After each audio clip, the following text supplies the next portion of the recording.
আসসালামু আলাইকুম, সবাইকে স্বাগত জানাচ্ছি। আমি মোহাম্মদ শাকত হোসেন। চলুন জেনে নিয়ে যাক সরকারি প্রাথমিক বিদ্যালয়ের শিক্ষার্থীদের মান উন্নয়নের লক্ষ্যে প্রণীত অ্যাসেসমেন্ট টুলস ব্যবহার করে শিখন অবস্থান নির্ধারণ ও শিখন উন্নীতকরণে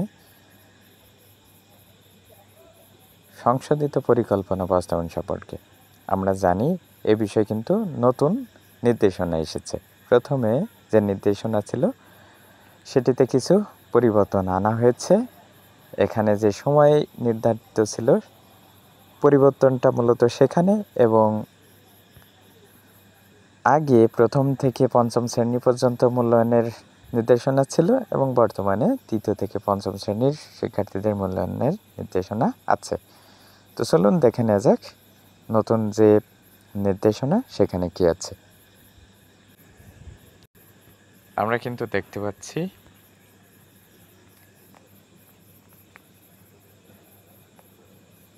এই পর্যায়ে কিন্তু কোনো পরিবর্তন আসেনি।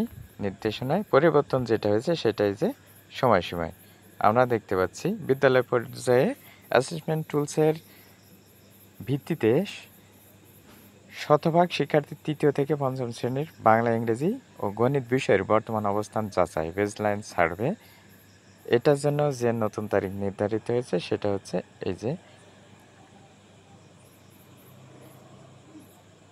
আমি যদি একটু দেখাই, 1 থেকে 15 জুলাই 2025। এরপরে যে বিষয়টি আছে যে আমরা যদি একটু দেখি,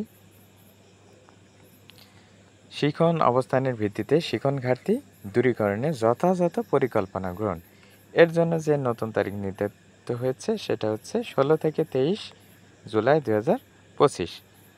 তারপরে যে বিষয়টি আছে, শিখন ঘাটতি দূরীকরণে যথাযথ কার্যক্রম পরিচালনা, এর জন্য নতুন যে সময়সূচি সেটা হচ্ছে 24 থেকে 31 আগস্ট 2025।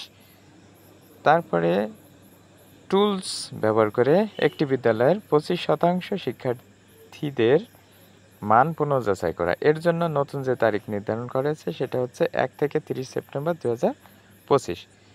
এরপরে টুলস ব্যবহার করে 10% শিক্ষার্থীদের শিখন অগ্রগতি যাচাই করে, এর জন্য নতুন যে তারিখ নির্ধারিত হচ্ছে সেটা হচ্ছে 1 থেকে 30 অক্টোবর।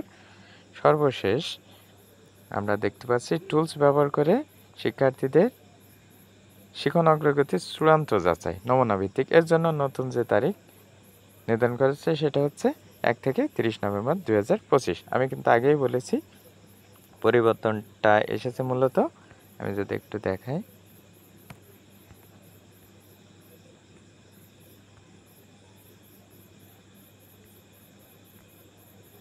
এই যে এই সময় সীমাতে এই জায়গাতে এখানে বাস্তবায়নকারী আগে যা ছিল সেটাই আছে এবং তত্ত্বাবধানকারী আগে যা ছিল সেটাই আছে। তো আশা করছি সবাই বিষয়টি বুঝতে পেরেছেন। এতক্ষণ সাথে থাকার জন্য সবাইকে ধন্যবাদ। কথা হবে পরবর্তী কোনো ভিডিও টিউটোরিয়ালে। ততক্ষণ আল্লাহ সবাইকে ভালো রাখো, সুস্থ রাখো, সুন্দর রাখো। আল্লাহ হাফেজ।